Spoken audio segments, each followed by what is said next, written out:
கர்த்தர் கொடுத்த இந்த ஆராதனை வேலைக்காய் தேவரை நன்றி துதிக்கிறேன், ஸ்தோத்தரிக்கிறேன். ஆண்டவருக்கு நன்றி செலுத்துகிறேன். இந்த நாளை நமக்கு தந்த ஆண்டவருக்கு நம்ம ஒவ்வொரு நாளும் துதி செலுத்துகிற பிள்ளைகளாக எழும்பணுங்கிறது தான் இந்த நம்ம ஆராதனை வேலை. இந்த வேலையை ஆண்டவர் ஆசீர்வதிக்க ஆண்டவர்கிட்ட நம்ம ஜெயிப்போம். ஒரு வசனத்தை தியானித்து நம்ம ஜெயிப்போம்.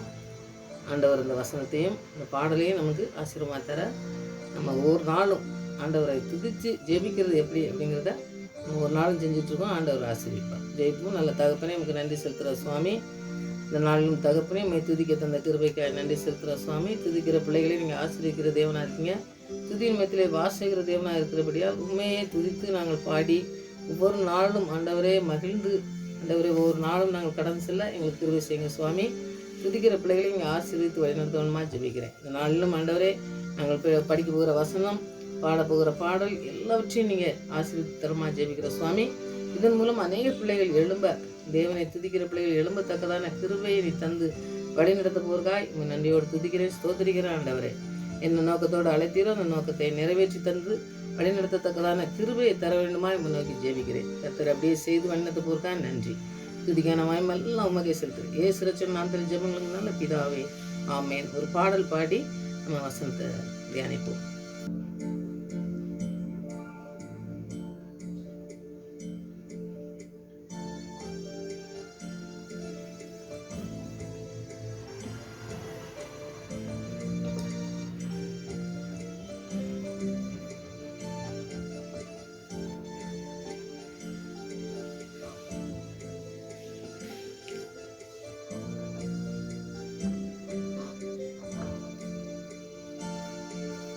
மறவாமல் நினைத்தீரையா, மனதார நன்றி சொல்வே. உங்களை மறவாமல் நினைத்தீரையா, மனதார நன்றி சொல்வே. இரவும் பகலும் என்னை நினைத்து இதுவரை நடத்தினீரே. இரவும் பகலும் என்னை நினைத்து இதுவரை நடத்தினீரே. நன்றி நன்றி ஐயா, கோடி கோடி நன்றி ஐயா. நன்றி நன்றி ஐயா, கோடி கோடி நன்றி ஐயா.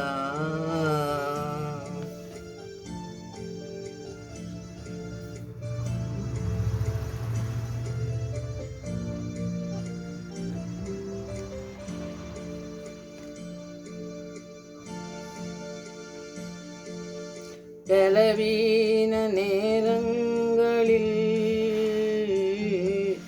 பலன் தந்தீரையா, பலவீன நேரங்களில் பலன் தந்தீரையா. சுகமானேன் சுகமானேன் தழும்புகளா சுகமானேன், என் குடும்ப மருத்துவர் நீரே. சுகமானேன் சுகமானேன் தழும்புகளால் சுகமானேன், என் குடும்ப மருத்துவர் நீரே. நன்றி நன்றி ஐயா, கோடி கோடி நன்றி ஐயா. இசையா நன்றி நன்றி ஐயா, கோடி கோடி நன்றி ஐயா.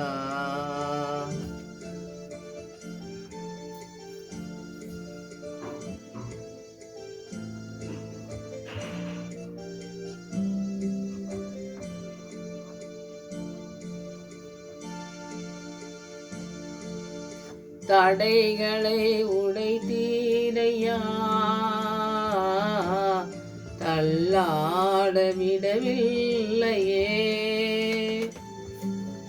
தடைகளை உடைத்தீரையா, தள்ளாட விடவில்லையே. சோர்ந்து போன நேரமெல்லாம் தூக்கி என்னை சுமந்து வாக்கு தந்து தேற்றி நீரே. சோர்ந்து போன நேரமெல்லாம் தூக்கி என்னை சுமந்து வாக்கு தந்து தேற்றி நீரே. நன்றி நன்றி ஐயா, கோடி கோடி நன்றி ஐயா. இசையா நன்றி நன்றி ஐயா, கோடி கோடி நன்றி ஐயா. மறவாமல் நினைத்தீரையா, மனதார நன்றி சொல்வே. எங்களை மறவாமல் நினைத்தீரையா, மனதார நன்றி சொல்வே. இரவும் பகலும் என்னை நினைத்து இதுவரை நடத்தினீரே. இரவும் பகலும் என்னை நினைத்து இதுவரை நடத்தினீரே. நன்றி நன்றி ஐயா, கோடி கோடி நன்றி ஐயா. இசையா நன்றி நன்றி ஐயா, கோடி கோடி நன்றி ஐயா.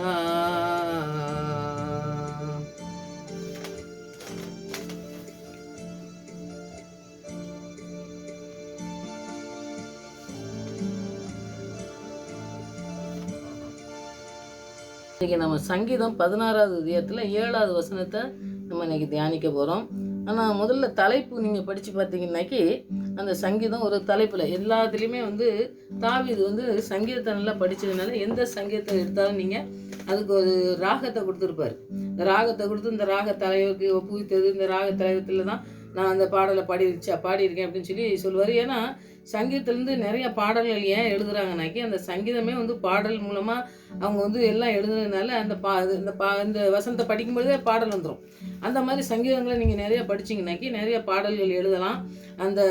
அந்த மாதிரி ஒரு ஆலோசனையும் இதில் நீங்கள் கற்றுக்கொள்ளலாம். இதில் பார்த்தீங்கன்னாக்கி மிக்தாம் அப்படின்னு சொல்லி இந்த பொற்பண கீதம் அப்படின்னு சொல்லி அந்த தலைப்பை நீங்கள் படித்து பார்த்தீங்கன்னா அந்த தலைப்பினுடைய கருத்து கூட நிறையா பார்த்தீங்கன்னாக்கி அதில் அந்த மிக்தாம் அப்படிங்கிற ஒரு ராகத்துக்கே மூடிக்கொள்ளுதல் மறைத்து கொள்ளுதல்னு சொல்லி 2 அர்த்தங்கள்லாம் கொடுக்கப்பட்டிருக்கிறத நம்ம பார்க்கோம். அப்போ நம்மளை மூடி மறைத்து ஆண்டவர் எப்படி பாதுகாத்தார், என்னை எப்படி இந்த கஷ்டத்துலேருந்து இந்த வேதனையிலேருந்து என்னை எப்படி தப்பிச்சார் அப்படிங்கிறத ஆண்டவருக்கு அந்த பாடி துதிக்கிற ஒரு ராகத்தை கொடுத்து தான் அந்த 16வது அதிகாரத்தை ஃபுல்லாக அவர் பாடியிருக்கிறத நீங்கள் பார்க்கலாம்.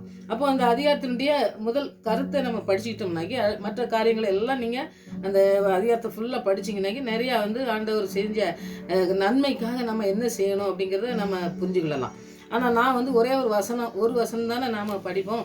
அந்த வசனத்தை நம்ம தியானிக்கும் பொழுது நீங்கள் அந்த அதிகாரம் ஃபுல்லாக நீங்கள் தியானிச்சிங்கனாக்கி அதில் நிறையா ஆண்டவரை துதிச்ச அந்த காரியங்களை தாவீது எழுதிச்சுட்டு நீங்கள் பார்க்கலாம். அப்போது அதை நீங்கள் படித்து நீங்கள் நிறைய துதிக்கிற பிள்ளைங்களாம் நீங்கள் எழும்பணுங்கிறது தான் இந்த நோக்கம்தான் இந்த வசனத்தெல்லாம் நம்ம தியானிக்கும். அப்போது இந்த இடத்துல பார்த்தீங்கன்னாக்கி 16 சங்கீதம் 16 அதிகாரத்தில் 7வது வசனத்தை நம்ம தியானித்தோம்னா எனக்கு ஆலோசனை தந்த கர்த்தரை துதிப்பேன், காலங்களிலும் என் உள்ளித்திரியங்கள் என்னை உணர்த்தும் அப்படின்னு சொல்கிறாரு. அப்போ இவருக்கு ஆலோசனை குடிச்ச ஒரு கர்த்தரை நான் துதிப்பேங்கிறாரு. அப்போ நமக்கு ஆலோசனை யார்கிட்டருந்து வரணும் அப்படிங்கிறத நீங்கள் முதலாவது தெரிஞ்சுக்கணும். இப்போ துதிக்கிறதுக்கு ஆரம்பிச்சிருக்கோம். நம்ம அந்த துதியின் அந்த வசனத்தெல்லாம் தியானித்து நம்ம துதிக்கிறோம். துதியின் மத்தியில் வாசிக்கிற தேவனை நம்ம துதிக்கணும், நம்ம ஆராதனை செய்யணும். அப்படிங்கிற அந்த ஆராதனையாக நம்ம இந்த இடத்துல நம்ம ஒரு ஒர்ஷிப் பண்ணுறோம் அப்படின்னு சொல்லி தான் இந்த இடத்த நம்ம தியானிச்சுக்கிட்டு இருக்கோம். அப்படி தியானிச்சுக்கிட்டு இருக்கும் பொழுது பார்த்தீங்கன்னா இந்த வசனத்தை நம்ம தியானிக்கும் பொழுதே அவர் எனக்கு ஆலோசனை முதல்ல சொல்கிறார் பாருங்க. துதிக்கும் பொழுதே அவர் ஆலோசனை தந்து நம்மளே துதிக்க செய்வது. அவர் கர்த்தர் வந்து எனக்கு ஒரு ஆலோசனை கொடுத்துருக்கிறாரு. அவர் ஆலோசனைப்படி நான் நடக்கிறேன், நான் எல்லாவற்றிலும் நடக்கிறேன், நான் எல்லாவற்றிலும் நான் வந்து செயல்படுத்துகிறேன். அந்த கிருபையை நான் பெற்றுக்கொண்டதுனால அவர் எனக்கு ஆலோசனை கொடுக்கறதுனால நான் அவரை வந்து என்ன செய்வேன், துதிப்பேன்னு சொல்கிறாரு. அப்போ நமக்கு ஆலோசனை கொடுக்கறது மற்ற எந்த காரியங்கள்லையும் பாருங்கள், எல்லா காரியம் உலகத்தில் எடுத்துக்கொண்டாலும் ஆவிக்குரிய காரியங்கள்லாம் சரி, உலக காரியங்களாக இருந்தாலும் சரி, ஆலோசனை வந்து எந்த மனிதனுடைய ஆலோசனையை நாம் அந்த பின்பற்றி நம்ம போனோம்னாக்கி எந்த இடத்துல நம்ம விழுந்துருவோங்கிறது நிச்சயமாக நமக்கு வேதம் நமக்கு சொல்லி தருகிற ஒரு கருத்து. ஆனால் ஆலோசனை வந்து ஆண்டவர்கிட்ட நம்ம சங்கீதம் 1 தியானித்தோம். ஆலோசனை ஆண்டுடைய ஆலோசனையாக இருக்கணும். ஆலோசனை அவர் கொடுக்கும் பொழுது அவரை துதிக்கன்னு சொல்கிறார். அப்போ ஆலோசனை வந்து எப்படி ஒரு பெரிய காரியங்களை நமக்கு கற்றுத்தருதுன்னு சொல்லி தாவீது எழுதியிருக்கிறான்னு பாருங்கள். அந்த காரியத்தை செய்ததுனால நான் துதிப்பேன்னு சொல்லி அதோட விடாமல் ராக்காலங்களையும் என் உள்ளி திரியங்கள் என்னை உணர்த்தும் அப்படிங்கிறாரு. இப்போ நீங்கள் நிறைய நேரத்தில் பார்த்தீங்கன்னாக்கி ராக்காலங்கும்போது நைட்டு நம்ம படுத்திருக்கும் பொழுது பார்த்தீங்கன்னா நிறைய கனவுகள் வரலாம், நிறைய நம்ம செஞ்ச காரியங்கள்லாம் நமக்கு தெரியும். இன்றைக்கி வந்து நம்ம எப்படி ஆண்டவர் செஞ்சோம், இன்றைக்கி எவ்வளவு நம்ம நல்ல காரியங்களை செஞ்சோம், நல்லா ஜெபிச்சோம், இல்லாட்டா நம்ம பாடணும், இன்றைக்கி நல்ல ஆண்டவருக்கு நம்ம டயத்தை நிறைய கொடுத்தோம். இப்படி நம்ம ஆண்டுடைய ஆவிக்குரிய வாழ்க்கையில் நம்ம பார்க்கும்போது பார்த்தீங்கன்னாக்கி இந்த பகலில் நம்ம மற்றவங்களோட வேலை செய்கிறவங்க வேலை செய்யலாம், மற்ற நம்ம வேலை செஞ்சுட்டு இருக்கும்போது வீட்டில் இருக்கவங்களா இருந்தாலும் சரி, இந்த பகல் நேரத்தில் வந்து அவ்வளோ வந்து நம்ம வந்து என்ன செய்ய மாட்டோம், நம்ம இருதயம் வந்து நம்ம ஒரு சிந்தனையோ ஏதோ வந்து பார்த்திங்கன்னா வேலைகளிலே தான் இருக்கும். ஆனால் நைட்டு நம்ம படுத்துட்டோன்னு வைங்க, அந்த இடத்துல வந்து நம்ம சிந்தனைகள்லாம் வேறு, நம்ம என்ன செஞ்சோம் அப்படிங்கிற ஒரு சிந்தனைகள் வந்து நைட்டு தான் வரும். அப்போ நைட்டு நிறைய வரும் பொழுது நீங்கள் வேதத்தை நிறைய வாசி பார்த்தீங்கன்னாக்கி நைட்டு தான் நிறைய காரியங்கள் நடக்கிறத நீங்கள் பார்க்கலாம். அப்போ நைட்டு வந்து இவங்க நம்ம படுக்கும் பொழுது பார்த்தீங்கன்னாக்கி ஆண்டவர் செஞ்ச நன்மை துதிச்சு அவர் பாடும் பொழுது அவர் உள்ளம், அவருடைய உள்ளம் வந்து எப்படி இருக்குதாமா, ஆண்டவர் செஞ்ச அதை வந்து உணர்த்துதாமா. ஆண்டவர் என்ன செஞ்சார், உனக்கு ஆலோசனை தந்துருக்கிறாரு, அதை நினச்சி நீ எப்பவும் நினச்சணும். ராத்திரி பகலில் 3 வேளையும் ஜெபிக்கிற காரியங்கள்லாம் அவர் செய்வார். அப்போது அந்தி சந்தி மத்தியான வேளைகளில் நான் உண்மை துதிப்பேன்னு சொல்லலாம் நிறைய சங்கீதம்லாம் நம்ம படிக்கும் பார்த்தீங்களா. அந்த மாதிரி அவர் வந்து எப்பவுமே ஜெபிக்கிறதுனால ஆலோசனை கொடுக்கறதுனால அவர் வந்து உள்ளித்திரியங்கள் என்ன செய்யுது, உள்ளமெல்லாம் எப்பவுமே பாருங்கள் உள்ளம் பொங்கி வழியுதுலாம் பாடலாம் படிப்போம். ஆனால் நம்ம உள்ளத்தில் வந்து ஆண்டவருடைய வசனம், ஆண்டவருடைய துதிக்கிற அந்த சத்தங்கள் நம்முடைய உள்ளத்தில் இருந்து வருதா, அதை நம்ம உணர்த்துன்னு சொல்கிறார் இவர். காலத்தில் என்ன உணர்த்தும் அப்படிங்கிறார் அவர் வசனம். அப்போ அந்த வசனத்தை நம்ம தியானிக்கும் பொழுதே, அவரை துதிக்கும் பொழுதே நம்ம எப்படி துதிக்கணும், எப்படி ஆராதிக்கணுங்கிறத வந்து ஆண்டவர் கற்றுத்தர்றது நம்ம வந்து உள்வாங்கி நம்முடைய உள்ளத்தில், நம்முடைய இருதயத்தில், நம்முடைய சிந்தனையில், நம்முடைய மூளையில், நம்முடைய செயல்பாட்டில் எல்லாவற்றிலையுமே ஆண்டவருடைய செயல்பாட்டு எல்லாமே நைட்டு நம்மளுக்கு கற்றுத்தரக்கூடியதாக இருக்குது. அந்த நைட்டு அவர் கற்றுக்கொள்கிறதுனால என்ன உணர்த்தும் அப்படிங்கிறாரு. அப்போ நம்மளை கற்றுத்தரதை நம்ம வந்து கடைபிடிக்கிறதுக்கு அவர் வந்து என்ன செய்கிறாரு, முதல்ல துதிக்கிறாரு. ஆலோசனை தந்ததுனால துதிப்பேன்னு சொல்லிட்டு என் உள்ளமும் எப்பவுமே இருக்குன்னு, என்ன நைட்டுனாலும் சரி எப்போனாலும் சரி, அதாவது பகலில் அவர் துதிக்கிறத அவர் அப்படியே விட்டுருல. ஆனால் அவர் சொல்கிறது என்னென்னா, நைட்டு நிறைய நேரத்தில் பாருங்கள், நைட் நேரத்தில் வந்து எல்லோரும் நல்லா தூங்கணும், நல்லா அப்போ ரெஸ்ட் எடுக்கணும் அப்படின்னு சொல்லி நினைக்கிறோம். ஆனால் வந்து காலத்தில் என்னை வந்து என்னை வந்து நினச்சிது எழுப்புது. அப்போ சிலர்லாம் பார்த்தீங்கன்னாக்கி நைட்டு சீக்கிரமாக படுத்தா கூட காலையில் எழுந்திரிச்சு 4 மணிக்கெலாம் ஜெபிக்கிறவங்க உண்டு. சிலர் வந்து பார்த்திங்கன்னாக்கி 10 மணி நைட்டு எத்தனை மணி நேரம்னாலும் ஜெபிக்கிறவங்க நிறைய இருக்காங்க பார்த்தீங்களா. அந்த மாதிரி எப்போ ஆண்டவருடைய வசனம் நம்மளோட கூட பேசுதோ, நம்மளோட கூட இடைப்படுதோ, நம்ம வசனம் படிக்கும் பொழுதே நம்மளோட கூட பேசுதோ, அந்த இடத்துல நம்ம துதிக்கும் பொழுதே நம்முடைய உள்ளங்கள் எல்லாமே வந்து உள்ளத்தில் இருக்க எல்லா காரியங்களையும் உணர்த்தி ஆண்டவர் உனக்கு என்னெல்லாம் செஞ்சுருக்கிறாரு, என்ன காரியங்கள்லாம் உனக்கு செஞ்சு நம்ம நடத்தி முடிச்சிருக்காரு, உனக்கு வந்து எப்படி தூக்கி சுமந்திருக்கிறாரு, உன்னை வந்து எப்படி கரம் பிடித்து நடத்திருக்கிறாரு, எத்தனை வேதனை மத்தியில் உன்னை நடத்திருக்கிறாரு, உன்னை சோதனை மேலே தான் பாருங்கள் மனுஷன்லாம் கைவிட்ட பொழுது உன்னை எப்படி தூக்கி சுமந்து நான் சென்றிருக்கேன், உனக்கு வந்து இக்கட்டான நேரத்தில் நான் உனக்கு உதவி செஞ்சுருக்கேன், தனியாக உன்னால் நடக்கவே முடியாது அப்படின்னு சொல்லி விழுந்த நேரத்தில் கூட நான் வந்து என்ன செஞ்சுருக்கேன், தூதர்களை வச்சு கூட நான் உன்னை நடத்திருக்கிறேனே, உனக்கு எவ்வளோ நன்மைகளை செஞ்சுருக்கேன். நன்மை செய்ததை நாம் வந்து எப்பவுமே என்ன செய்யணும், அதுதான் நம்ம உள்ளத்தில் நினைக்கும் பொழுது நைட்லாம் படுக்கும்பொழுது ஜெபிக்கும் பொழுது பார்த்திங்கன்னா சிலர் வந்து இன்றைக்கு செஞ்ச இந்த நன்மைகளுக்காக உமக்கு நன்றி செலுத்துகிற ஆண்டவரே, இன்றைக்கு நான் என்னை நடத்தி வந்தீங்களே நன்றி, என்னை போக்குவரத்திலும் கூட இருந்தீங்களே நன்றி, மற்றவர்களோடு பழகும் பொழுது நான் பரிசுத்தமாக பழகிறதுக்கு எனக்கு உதவி செய்யுங்களே அக்கா நன்றி அப்படி சொல்லி எல்லாவற்றுக்கும் துதி செலுத்தி ஆண்டவரை மகிமைப்படுத்தி அவங்க வந்து நைட்லாம் ஜெபிக்கிற வழக்கங்கள்லாம் நிறைய பேர் வச்சுருக்காங்க. அப்படி ஆண்டவரை நைட்டு, அதாவது நம்ம பகல் பூரா நமக்கு செஞ்ச காரியங்களை எல்லாவற்றையும் நைட்டு சொல்லி ஜெபிக்கிறது ரொம்ப நல்ல பழக்கம். அந்த மாதிரி நீங்கள் செய்தீங்கன்னாக்கி அதில் பெரிய ஆசீர்வாதம் இருக்குது. அந்த காலத்தில் நான் வந்து என் உள்ளித்திரியங்களை வந்து என்ன செய்வார், உணர்த்துவார். நீ நன்மை செஞ்சதெல்லாம் நீ வந்து என்ன செய், எனக்காண்டி என்னை துதிச்சு என்னை ஆராதிச்சு என்னை மகிமைப்படுத்து அப்படின்னு சொல்லி அவங்க உள்ளே வந்து சொல்லுமாம்மா. அப்போ நம்முடைய இதயத்தில் இருக்கிற எல்லா சிந்தனைகளும் பார்த்தீங்கன்னாக்கி ஆண்டவர் கொடுக்குற சிந்தனைகள், ஆண்டவர் கொடுக்குற ஆலோசனை இருந்ததுன்னா அந்த சிந்தனைகள், அந்த மூளை சொல்கிற காரியங்கள் எல்லாமே வந்து ஆண்டவருக்கு பிரியமானதை செஞ்சு ஆண்டவர் குணத்தை நமக்கு செய்வோம்.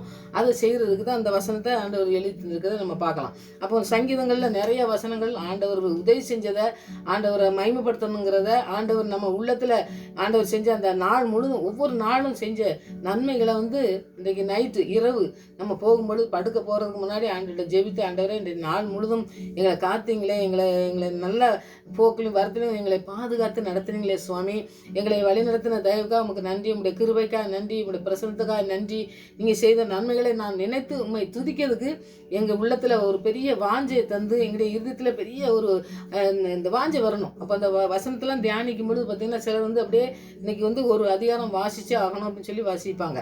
அது வாசிக்கிறது வந்து ஒரு வழக்கமாக இருக்கலாம். ஆனால் வழக்கமாக இருந்தாலும் கூட அதில் உள்ள வசனங்களை ஆண்டவர் நம்மளோடு கூட பேசுகிற வசனம் அது நமக்கு ரொம்ப பிரயோஜனமாக இருக்கும். அப்படிப்பட்ட பிரயோஜனமான நாட்களை நம்ம தரதுக்கு தான் துதி. அந்த துதி ஆராதனைங்கிற போதே பார்த்திங்கன்னா ஆண்டவரோடு கூட நம்ம இடைப்பட்டு வசனத்தை தியானிக்கும் பொழுது தியானிக்கிறது மாத்திரம் இல்லை, அவரோட கூட இடைப்பட்டு அவர் என்ன சொல்கிறாரோ அதை பற்றி நம்ம நினச்சி அதை இதயத்தில் நம்ம வச்சு அதை துதித்து அவர்கிட்ட நம்ம ஆசீர்வாதத்தை சுதந்திரிச்சு கொடுக்குற பிள்ளைங்களா நம்ம இருக்கணும். நம்மளை மறக்காமல் நம்மளை நடத்துகிற தேவன் நமக்கு உண்டு. அவர் வந்து எப்பவும் பாருங்கள், நான் இஸ்ரவேலை காக்கிறவர் தூங்குவதும் இல்லை உறங்குவதும் இல்லை, எப்பவும் பாருங்க விழித்திருந்து நம்மளை பாதுகாக்கிறவர். ஒரு நொடி பொழுது கூட நம்ம ஆண்டவர் இல்லாமல் நம்ம உயிர் வாழவே முடியாது. அப்போ ஆவி ஆத்மா சரீரம் முழுவதையும் ஆளுகை செய்கிற தேவனுக்கு நம்ம முழு நேரத்தையும் நம்ம அர்ப்பணிக்கணும். அந்த பகல் முழுவதும் செஞ்ச அந்த நன்மைகளுக்காக ஆண்டவரை நைட்டு இன்னைக்கு வந்து அந்த இதை செஞ்சு பாருங்கள், ஆசீர்வாதத்தை நீங்கள் சுதந்திரிக்க முடியும். ஏன்னா ஆண்டவர் சொன்ன வார்த்தைகள் எல்லாமே வந்து ஆண்டவரை ஆராதிக்கணும், ஆண்டவரை மகிமைப்படுத்தணும். அந்த நாள் செஞ்ச காரியங்கள் எல்லாவற்றையும் எழுதி வச்சுட்டு அந்த மாதிரி செஞ்சு பாருங்கள். நீங்கள் பெரியவங்களாக இருக்கலாம், சின்ன பிள்ளைங்களாக இருக்கலாம், வாலிப பிள்ளைங்களாக இருக்கலாம், நீங்கள் வந்து அந்த மாதிரி செஞ்சு பார்த்தீங்கன்னா கண்டிப்பாக ஆண்டவருடைய ஆசீர்வாதத்தை நீங்கள் சுதந்திரிக்க முடியும். எப்பொழுதும் பாருங்கள், துதியின் சத்தம் நம்முடைய நாவில் இருக்கணும். எப்பொழுதும் நன்மை செஞ்சதை நம்ம மறக்கவே கூடாது. மனுஷன் செஞ்சதுக்கே தேங்க்ஸ் சொல்லுவோம், உடனே ஒரு சின்ன காரியம் செஞ்சோம்னாக்கி உடனே தேங்க்ஸ் சொல்லுவோம்ல. ஆனால் மனுஷனுக்கே அப்படி சொல்லும் பொழுது ஆண்டவர் நம்மளை முற்றிலுமாக நம்மளை நடத்தி செல்கிற நல்ல தகப்பன், ஒவ்வொரு நாளும் நம்மளை பாதுகாத்து நம்மளை எவ்வளோ அருமையாக நடத்தி செல்கிற தகப்பனுக்கு வந்து நாம் துதி செலுத்தி அவளை ஆராதித்து நம்ம வந்து என்ன செய்யணும், ஒவ்வொரு நாளும் அவரை மகிமைப்படுத்துகிற பிள்ளைங்களாம் நம்ம கடந்து வர நம்மளை அர்ப்பணிக்கணும். இந்த தாவீது சொன்னது போல் நமக்கு செஞ்ச காரியங்களை, நமக்கு கொடுத்த ஆலோசனை, நம்மளை நடத்தி வந்த பாதைகளுக்காக நம்ம ஒரு நாளும் பாருங்கள் நைட்டு நம்ம ஒரு படுக்கைக்கு போகிறதுக்கு முன்னாடி அவர் செஞ்ச நன்மைகளெல்லாம் நினைத்து அவரை துதித்து ஒரு பாடல் பாடுங்க, ஒரு சின்ன ஜெபம் பண்ணுங்கள். அதில் நீங்கள் பெரிய ஆசீர்வாதத்தை நீங்கள் சுதந்திரிச்சு கொள்ள முடியும். அதை தான் இந்த நாட்களில் நம்ம செய்யணும்னு சொல்லி இந்த நாட்களில் நம்ம செஞ்சிட்ருக்கோம். அந்த துதியின் சத்தத்தை கேட்குற தேவனுக்கு நம்ம மகிமைப்படுத்தணும். அவரை நம்ம மகிமைப்படுத்தும் போது அவர் நம்மளை மகிமைப்படுத்துவார். எல்லார் முன்னாடியும் நம்மளை வந்து உயர்த்துவார். அவர் நாம தான் மகிமைப்படணும். அவர் நாம மகிமைப்படுறதுக்கு நம்ம அர்ப்பணிக்கும் பொழுது பெரிய காரியங்களை நம்ம ஆண்டவர் நம்ம செய்ததுக்கு நம்ம அவர் உதவி செய்ய வல்லமுள்ளதாக இருக்க. அதனால் நீங்கள் துதிக்கிறதுல, வசனத்தை தியானிக்கிறதுல ரொம்ப அருமையான காரியங்களை செஞ்சு ஒவ்வொரு நாளும் ஆண்டவரே நீங்கள் செஞ்ச நன்மைகளுக்காக நன்றி சொல்லி அவரை துதிக்க ஆரம்பிங்க. நீங்கள் துதியின் மத்தியில் வாசிக்கிற தேவன் உங்களுக்கு அற்புதத்தை செய்வார். இந்த நாட்களில் அப்படி செய்ய ஆண்டவரை நோக்கி ஜெபிப்போம். ஆண்டவர் பெரிய காரியங்களை செய்வார். ஆமென். ஜெயிப்போம். என் இயேசு ராஜாவுக்கே என்னாலும் ஸ்தோத்திரம், என்னோடு வாழ்பவர்க்கே என்னாலும் ஸ்தோத்திரம், என் இயேசு ராஜாவுக்கே என்னாலும் ஸ்தோத்திரம், என்னோடு வாழ்பவர்க்கே என்னாலும் ஸ்தோத்திரம். ஆம் சுவாமி. எங்களோடு வாசம் செய்கிறவர், எங்களோடு ஆண்டவரை தங்கி இருக்கிறவர், எங்களோடு கூட இடைபடுகிறவர், எங்களோடு கூட ஆண்டவரை பேசுகிறவர், எங்களை ஆண்டவரே ஆலோசனை தந்து நடத்துகிற தேவனாக இருக்கீங்க. நன்றி செலுத்துகிற சுவாமி. எங்களுடைய இதயங்களிலே, எங்களுடைய உள்ளங்களிலே எல்லாவற்றிலும் ஆண்டவர் சிந்தனையிலே செயல்பாடு நடத்த ஆண்டவரை நீங்கள் உதவி செய்ய வேண்டுமா செபிக்கிற சுவாமி. நீங்கள் தங்குகிற இருதமாக மாறணும் சுவாமி. நீங்கள் செய்த நன்மைகளை உணர்ந்து ஆண்டவரை ஒவ்வொரு நாளும் துதிக்கிற பிள்ளைகளாக கடந்து வர தேவன் கிருபை செய்வோமா. அந்த நாள் முழுவதும் நீ செய்த நன்மைகளை நினைத்து ஆண்டவரை உண்மை துதித்து பாடி ஆண்டவரை ஜெபித்தது போல, தாவீது ஜெபித்தது போல பிள்ளைகள் ஜெபிக்கட்டும், உண்மை ஆராதிக்கட்டும், உண்மை துதிக்கட்டும், உம்முடைய ஆசீர்வாதத்தை பெற்றுக்கொள்ளட்டும். உடைய நாமத்தை உயர்த்துகிற பிள்ளைகளா அநேக பிள்ளைகள் எழும்பி ஆண்டவரே உண்மை துதிக்கிற பிள்ளைகளா அநேகர் எழும்பி ஆண்டவரை நாமத்தை உயர்த்தி ஆண்டவரே அநேக பிள்ளைகளை எழுப்ப போவதற்காக நன்றியோடு துதிக்கிற ஸ்தோத்திரிக்கிறோம் ஆண்டவரே. நாங்கள் ஜெபத்தில் எதை கேட்டாலும் அது நாம மகிமைக்கு கேட்கும்போது அதை பெற்றுக்கொள்வேன் என்று விசுவாசிங்க என்று சொன்னீங்களே ஆண்டவரே. அப்படியே நாங்கள் விசுவாசிக்கிறோம் ஆண்டவரே. நீங்கள் பெரிய காரியங்களை செய்ய போவதற்காக நன்றி செலுத்துகிறோம். எந்த இடத்துக்கு போனாலும் சுவாமி நீங்கள் உங்களுடைய வளமுள்ள கரம் எங்களை தாங்குவதை நாங்கள் உணர்ந்து கொள்ள உங்களுடைய பிள்ளைகளை நீங்கள் ஆண்டவரை அனைத்து வழிநடத்த உங்களுடைய கரத்தில் அர்ப்பணிக்கிற சுவாமி. ஜெபத்தில் எதை கேட்டாலும் அதை ஆண்டவரை நீங்கள் தந்து நடத்துகிறீர் ஆண்டவரை. வேலி அடைத்து காத்து அந்த நாளிலே யோபுவை நடத்தினது போல எங்களையும் எங்களுடைய குடும்பங்களையும் பிள்ளைகளையும் நடத்தி செல்கிற தயவுக்காக நன்றி செலுத்துகிறோம் சுவாமி.